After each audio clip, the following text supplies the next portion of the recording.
বন্ধুরা, আশা করি তোমরা সকলে ভালো আছো। তোমার চ্যানেলে তোমাদের সবাইকে স্বাগতম। তো যারা ফোর্থ সেমিস্টার পরীক্ষা দিতে চলেছে এবং ভূগোল যাদের সাবজেক্ট রয়েছে তাদের জন্য আজ আমি প্রচুর কষ্ট করেছি এবং সেই কষ্টের ফল তোমাদের সামনে তুলে ধরতে শুরু করেছি এবং আশা করব যে এটা যদি তোমাদের কাজে আসে এবং নিজেরা যদি এটাকে সম্পূর্ণরূপে ব্যবহার করতে পারো তাহলে অন্তত আমার কষ্টটা সার্থক হবে। কারণটা কি? কারণ জিওগ্রাফি মানেই সেখানে প্রচুর প্রচুর প্রশ্ন, সেখানে প্রচুর 2 মার্কসের কোশ্চেন, প্রচুর 3 মার্ক কোশ্চেন, ইভেন 5 মার্ক কোশ্চেনও প্রচুর পরিমাণে রয়েছে। কারণ আমাদের যে সিলেবাস রয়েছে, এবার দেখো মূলত 3টে পার্ট রয়েছে ফোর্থ সেমিস্টারে। তার মধ্যে প্রাকৃতিক পার্ট রয়েছে, মানবিক পার্ট রয়েছে, আবার ওদিকে আমাদের আঞ্চলিক পার্টও রয়েছে। তো 3টে পার্টের মধ্যে আমাদের প্রথম প্রাকৃতিক পার্ট, তারপরে মানবিক পার্ট, তারপরে আঞ্চলিক পার্ট, এই সমগ্র পার্টগুলো কিন্তু আমাদের ভাইটাল এবং তার মধ্যে প্রচুর প্রচুর 2 মার্কসের কোশ্চেন, মানে এতটাই 2 মার্কসের কোশ্চেন যে কোনটাকে ছেড়ে কোনটাকে ধরবো, কোনটা আসবে কোনটা আসবে না, তার উপরে বেস করে আমাকে রেডি করতে হয়েছে ফাইনাল পরীক্ষার জন্য তোমাদের স্পেশাল সাজেশন, বা যে প্রশ্নগুলো না পড়ে পরীক্ষার হলে যাওয়াটা একদম বোকামো হবে, বা যে প্রশ্নগুলো আমাদের পরীক্ষাতে আসছে এটুকুই আমরা ধরে নিতে পারি, ঠিক সেই প্রশ্ন সংকলন কিন্তু আজ আমি তোমাদের সামনে তুলে ধরবো।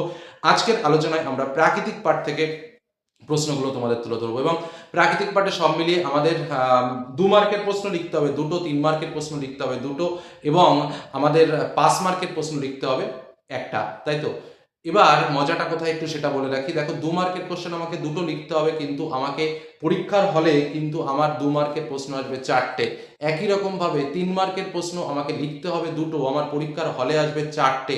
আর 5 মার্কের প্রশ্ন আমার লিখতে হবে একটা, পরীক্ষার হলে আমার আসবে 3টে কোশ্চেন। অর্থাৎ একাধিক একাধিক কোশ্চেন কিন্তু আমরা পাবো।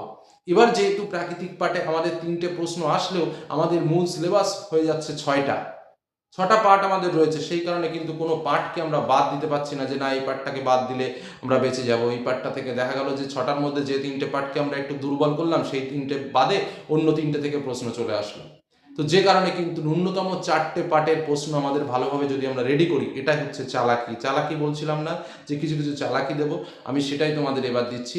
আমি তোমাদের জন্য টোটাল যে 6টি পার্ট রয়েছে, 6টি পার্ট থেকেই আমি কয়েকটা কয়েকটা কয়েকটা করে প্রশ্ন শেয়ার করেছি। এবার চালাকিটা কোথায় বলে রাখি। চালাকিটা হচ্ছে এই যে 6টি পার্ট, এই 6টি পার্টের মধ্যে 4টে করাটা একটু রিস্ক হয়ে যায়, যদিও 5টা করলে সব থেকে বেটার হয়, কারণ ভূগোলের প্রশ্ন আবার টার্নিং কোশ্চেন হয়। তো তো যাই হোক, ন্যূনতম 4টি পার্ট, কথাটা খুব ভালোভাবে বুঝবে, ন্যূনতম 4টি পার্টের কোশ্চেন তুমি যদি রেডি করতে পারো তাহলেই কিন্তু পরীক্ষাতে তুমি কমন পেয়ে যাবে। মানে আমি আরেকবার তোমাদের বিষয়টা বুঝিয়ে দিই। যাদের কাছে ভূগোল বই আছে প্রয়োজনে ভূগোল বইটা দেখো। ভূগোল বইয়ে দেখো, প্রাকৃতিক ভূগোলের মধ্যে আমাদের 6টি অংশ আছে। কি কি? ভূসংস্থান, ভূমিরূপ গঠনকারী প্রক্রিয়া, ক্ষয়চক্র, বায়ুমণ্ডল, বাড়িমণ্ডল এবং জীবমণ্ডল। ঠিক আছে? এই 6টি পার্টের মধ্যে যে কোনো 4টি পার্টের প্রশ্নগুলো তোমাকে ভালো করে পড়তে হবে। আমি তোমাদের জন্য 6টি পার্টের প্রশ্নগুলোই কিন্তু এই মুহূর্তে শেয়ার করেছি, তাহলেই কিন্তু প্রাকৃতিক ভূগোল ওকে। বোঝা গেল কি বললাম? এবার যারা সারা বছর পড়াশোনা করেছো, আমি তাদের বলবো তারা যতটা পারো 6টি পার্টের প্রশ্ন যে কটা দিয়েছি সবগুলোই কমপ্লিট করার চেষ্টা করো। যারা দুর্বল, সারা বছর পড়ানি, তাদের জন্য আমি স্পেশালি বলবো, যেহেতু শর্ট কোশ্চেন নেই, তারা প্রথম ওই নিচের যে 4টা রয়েছে, অর্থাৎ এই বায়ুমণ্ডল পার্টটা কিন্তু কোপেনের ক্লাসিফিকেশন রয়েছে, ওখানে অনেকে গুলিয়ে ফেলে, আমি ওটা বলবো না। আমি তাদের জন্য বলবো ভূসংস্থান, অর্থাৎ প্রথম যে পার্টটা একদম সহজ পার্টটা রয়েছে ওইটা, ক্ষয়চক্র পড়তে, বাড়িমণ্ডল পড়তে আর জীবমণ্ডল পড়তে। বাড়িমণ্ডলের স্রোতটাকে একটু সহ্য করতে হবে, একটাই প্রশ্ন রয়েছে প্রশান্ত ভারত আর মহাসাগরের 3টে স্রোতগুলো সম্পর্কে একটু আলোচনা করতে হবে। ওই একটা বড় কোশ্চেন একটু কষ্ট করে মনে রাখতে হবে, মানে এই 4টে করতে, তাহলে খুবই সহজ হয়ে যাবে।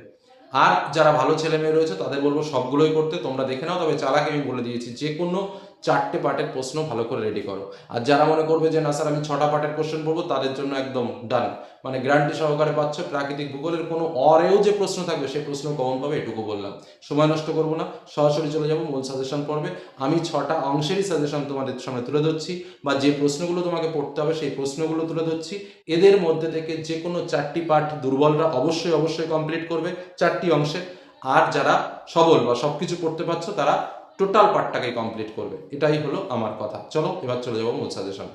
বন্ধুরা, তাহলে দেখে নেওয়া যাক ইম্পর্টেন্ট প্রশ্নগুলো কী কী রয়েছে, তার সঙ্গে অবশ্যই আমরা আরও একবার ডিটেলস আলোচনা করব। তো স্বাভাবিকভাবে ফোর্থ সেমিস্টার ভূগোলে আমাদের যে মূল 3টে অংশ রয়েছে, আমরা সবাই জানি আমাদের 3টে অংশের মধ্যে প্রাকৃতিক ভূগোলের একটা পার্ট রয়েছে, মানবীয় ভূগোল রয়েছে এবং ভারতের ভূগোল রয়েছে। তো তার মধ্যে প্রাকৃতিক ভূগোলের মধ্যেও কিন্তু আমাদের অনেকগুলো অংশ রয়েছে। তার মধ্যে কী কী অংশ রয়েছে? স্বাভাবিকভাবে আমাদের ভূগঠন, ভূমিরূপ গঠনকারী প্রক্রিয়া, ক্ষয়চক্র, বায়ুমণ্ডল, বাড়িমণ্ডল এবং জীবমণ্ডল, এই টোটাল মোট 6টি অংশ কিন্তু আমাদের রয়েছে। এবার তোমাদের যেটা আমি স্বাভাবিকভাবে এর আগেও বলেছি যে তোমাদের ক্ষেত্রে যেটা স্বাভাবিকভাবে হচ্ছে এই প্রথম প্রাকৃতিক ভূগোল থেকে কিন্তু 5 মার্কের প্রশ্ন একটা লিখতে হবে, 2 মার্কের প্রশ্ন তোমাদের দুটো লিখতে হবে এবং তোমাদের 3 মার্কের প্রশ্নও কিন্তু তোমাদের দুটো লিখতে হবে। এই 5, 2, 2, 4 আর 3, 2, 6 এই সব মিলে কিন্তু 15 মার্কের এই প্রাকৃতিক ভূগোলের প্রশ্ন। তবে চালাকিটাও আমি আরও একবার একটু মনে করিয়ে দিতে চাই তোমাদের, চালাকিটা কোথায়? যেহেতু আমাদের এই যে কয়েকটা অংশ দেখতেই পাচ্ছ তোমাদের 1, 2, 3, 4, 5, 6 ভূগঠন, ভূমিরূপ গঠনকারী প্রক্রিয়া, ক্ষয়চক্র, বায়ুমণ্ডল, বাড়িমণ্ডল এবং জীবমণ্ডল, এই যে মোট আমাদের 6টি অংশ আছে। হ্যাঁ, তো এই 6টি অংশের মধ্যে দিয়ে কিন্তু আমাদের যে 5 মার্কের প্রশ্ন আসবে, কথাটা খুব ভালো করে বুঝে নেবে, আমাদের যে 5 মার্কের প্রশ্ন আসবে সেই 5 মার্কের কিন্তু একটা প্রশ্ন আসবে না, সেখান থেকে কিন্তু আমাদের 3টে প্রশ্ন আসবে, একটা প্রশ্ন আমাদের লিখতে হবে। ঠিক একই রকমভাবে আমাদের যে 2 মার্কের প্রশ্ন রয়েছে, কথাটা খুব ভালোভাবে বুঝবে, তাহলে 5 মার্কের জন্য 3টে প্রশ্ন আসছে, আমাকে একটা প্রশ্ন লিখতে হচ্ছে, তাই তো? ঠিক একই রকমভাবে 2 মার্কের জন্য আমার 4টে প্রশ্ন আসছে, আমাকে দুটো প্রশ্ন লিখতে হবে।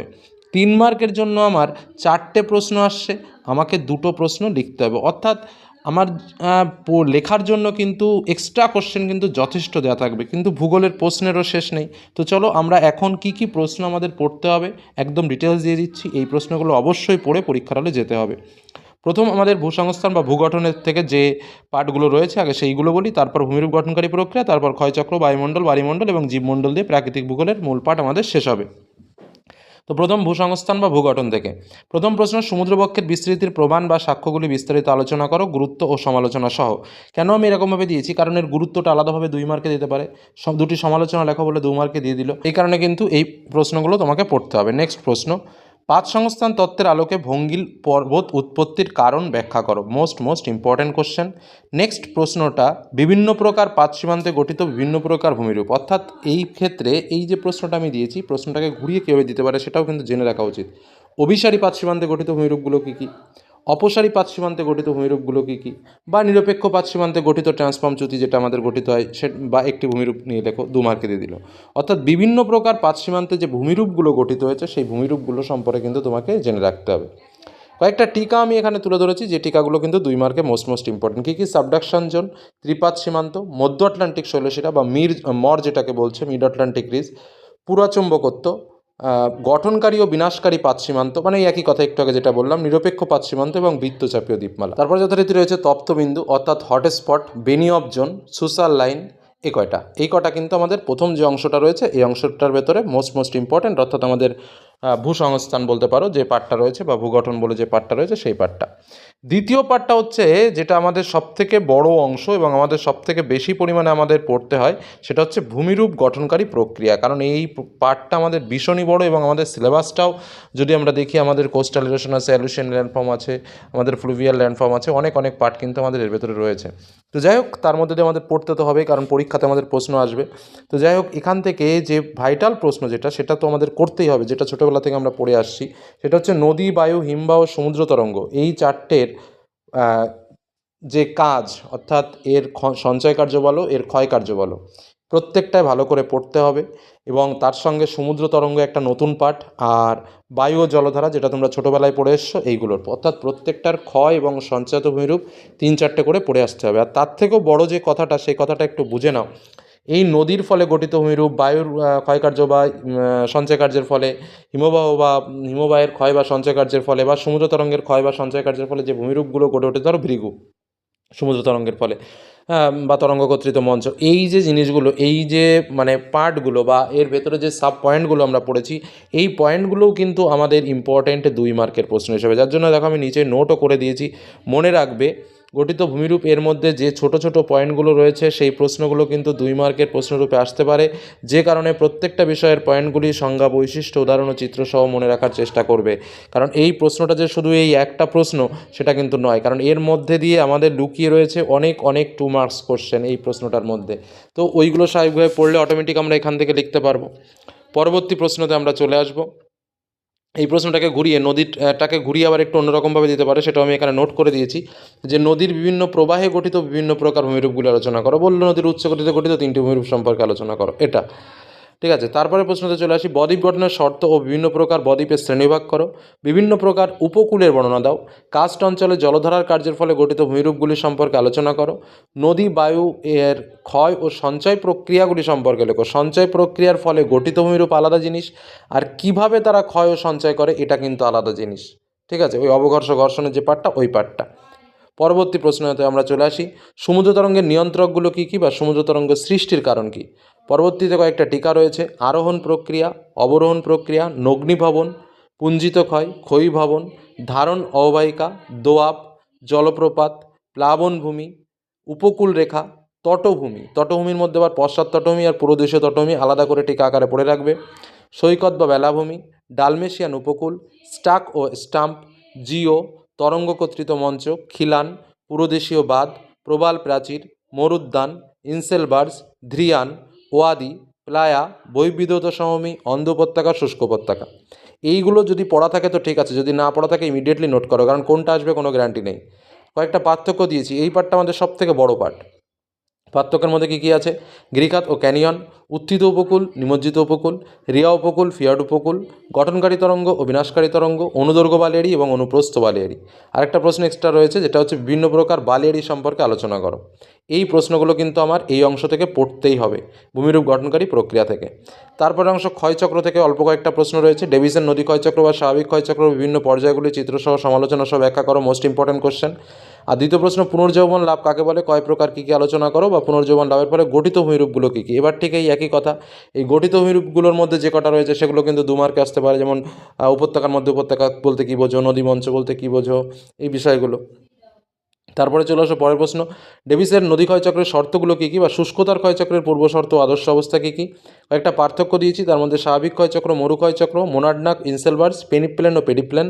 একটা টিকা রয়েছে, তার মধ্যে নিক পয়েন্ট, নদীমঞ্চ, উপত্যকার মধ্যে উপত্যকা, সমপ্রায়ভূমি, পর্যায়িত ঢাল, নদীর পুনর্যৌবন লাভ, স্বাভাবিক ক্ষয়চক্র, ক্ষয়ের শেষ সীমা এবং পর্যায়িত নদী। এবার আসবো বায়ুমণ্ডল থেকে প্রশ্ন।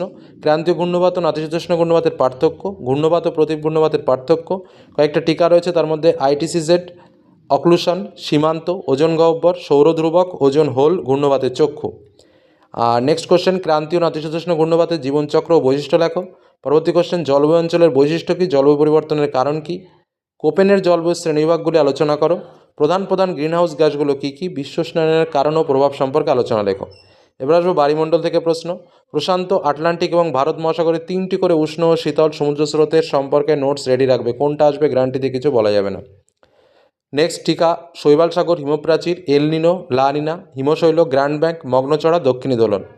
নেক্সট, সমুদ্র স্রোত সৃষ্টির কারণ ও তার প্রভাব বা পৃথিবীব্যাপী সমুদ্র স্রোতের গুরুত্ব। পরবর্তী প্রশ্ন, সমুদ্র তরঙ্গ সমুদ্র স্রোতের পার্থক্য।